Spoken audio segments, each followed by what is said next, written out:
In what ways can the law of continuation be used to align short-term actions with long-term organizational goals, and what challenges might leaders face in the process? Okay. So in a way, if you don't learn to think, or at least at some intuitive level, already think in terms of this law of continuation. And by the way, that is like, I'm not trying to make like this new term. I'm just trying to give voice to something we already experience, you know? And so people who think this way, they don't think to say that they think this way. And people who don't think this way don't know that thinking this way is an option, you see? So by naming it law of continuation, we have a word to describe something. I think we all generally realize, wow, I was in third grade, now I'm here, you know? Hopefully, maybe not many years later, still in third grade. You know, I've continued, I've made progress since then. Things have, and we know from day to day as children, not every day is the same, things change. So we develop a relationship with this, maybe to the point we ignore it. And maybe that's why it's Bibno or basic, but not obvious. And what by calling it this name, law of continuation, that we're able to see it. And what we're able to see then is a progression toward, or that time will march on. And time will march on whether we make use of it or not. I remember somebody saying, this woman who was a senior citizen saying, I don't have my college degree and I decided I'm going to go to college and get my degree. And that her daughter was like, well, you can't do that. You're going to be 84 by then.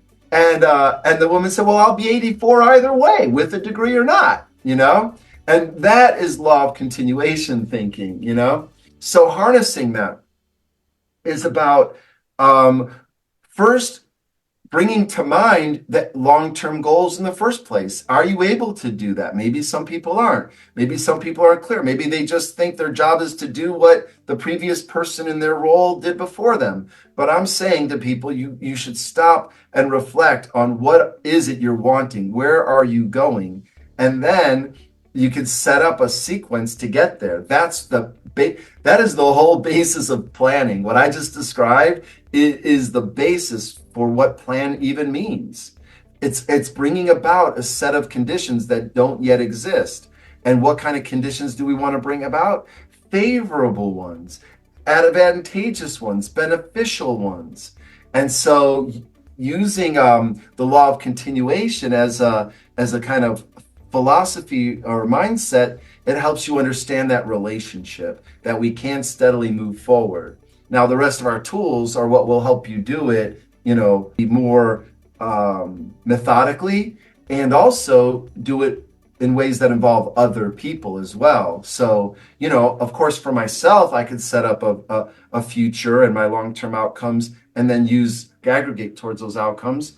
But I could also do it for my organization, or I could do it for my larger community, or, people think about ways to do it for humanity at large, which is what we think of when we speak of philanthropy.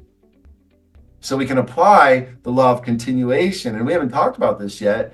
It is really a foundational idea, is we can apply the law of continuation in our own individual lives, right? We do all the time, and the smart ones do. I see it all the time, and my smart students are planning ahead. They're getting good grades now so they can get into good colleges, so they can get into good careers, so that they can, have the kind of life that they'd want to live. And they're recognizing inherently the law of continuation.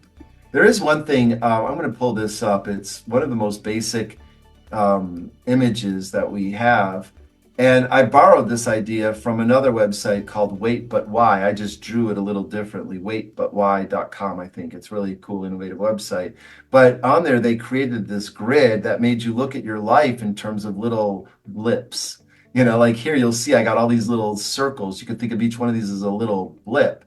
And so what I realize is, here I am in my 54th year. It's 52 weeks up there.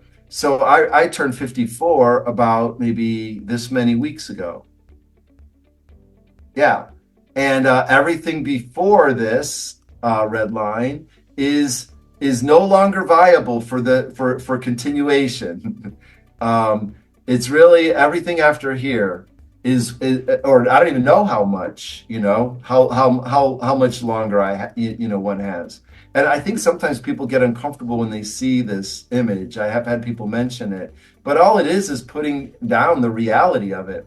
And what this means is this is all that I've already spent or invested, and we should draw lessons from this, talking about the reflective practices. This is journaling. This is, thinking back to who am I? Where did I come from? What are my significant experiences that shaped me? Who did I imagine I was back here? They say it's around age 3 that we come online, that we actually become a person. That from the ages of 0 to 3, we're just sponges of our environment. And most of what we intake, that shapes us who we are today might have already happened on, right here in these first 3 years. I'm just making a thick line to say we weren't even online mentally then.